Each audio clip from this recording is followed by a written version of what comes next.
Question 7, Part C. A ball is dropped into a long vertical tube filled with honey. The rate at which the ball decelerates is proportional to its velocity. Thus, dv dt equals negative kv, where v is the velocity in centimeters per second, t is the time in seconds, and k is a constant. When the ball first enters the honey, at t equals 0, v equals 100. When t equals 0.25, v equals 85. Part 1. Show that v equals c times e to the power of negative kt satisfies the equation dv dt equals negative kv. v is equal to c times e to the power of negative kt. Differentiating v with respect to t, we get dv dt is equal to c times e to the power of negative kt, which is the original function, multiplied by the derivative of the index of v.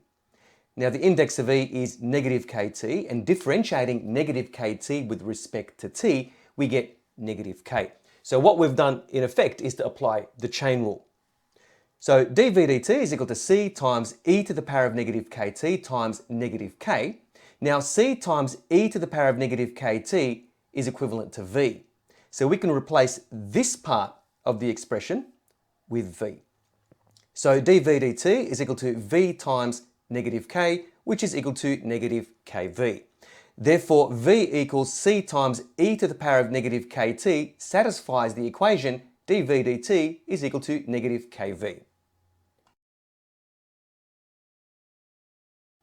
Part 2. Find the value of the constant c.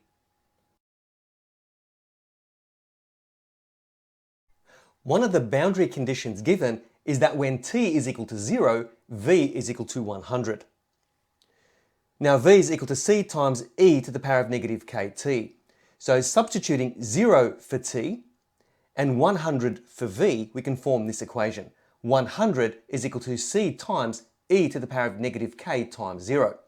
Now negative k times 0 is 0, so the equation becomes 100 is equal to c times e to the power of 0, and e to the power of 0 is equal to 1. So 100 is equal to c, therefore c is equal to 100. Part 3. Find the value of the constant k. In order to find k, we need to apply the second boundary condition. It is given that when t is equal to 0.25, v is equal to 85. Now in part 2, we found the value of c, which was 100. So the equation for v is v equals 100 times e to the power of negative kt. So substituting 85 for v here and 0.25 for t here, we can form this equation and we can solve it for k. So we have 85 is equal to 100 times e to the power of negative 0.25k. Dividing both sides of the equation by 100, we get 0.85 is equal to e to the power of negative 0.25k. Because we're dealing with base e, we take the log base e of both sides of the equation in order to isolate k.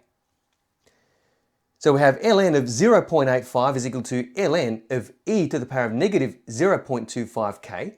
Now the ln and the e cancel. So we have ln of 0.85 is equal to negative 0.25k. So to isolate k, we divide both sides of the equation by negative 0.25. So we get k is equal to ln of 0.85 divided by negative 0.25, and that's equivalent to multiplying ln of 0.85 by negative 4. So k is equal to negative 4 times ln of 0.85. And I've expressed this answer here. Therefore, k equals negative 4 times ln of 0.85. Part 4. Find the velocity when t equals 2. We want to find the value of v when t is equal to 2. So substituting 2 for t in the velocity equation, we get v of 2 is equal to 100 times e to the power of negative 2k. And in part 3, we found the value of k, which was negative 4 times ln of 0.85. So v of 2 is equal to 100 times e to the power of -2 times -4 times ln of 0.85, which is equal to 27.249, correct to 3 decimal places. Therefore, the velocity of the ball is 27.249 centimeters per second at time t equals 2, correct to 3 decimal places.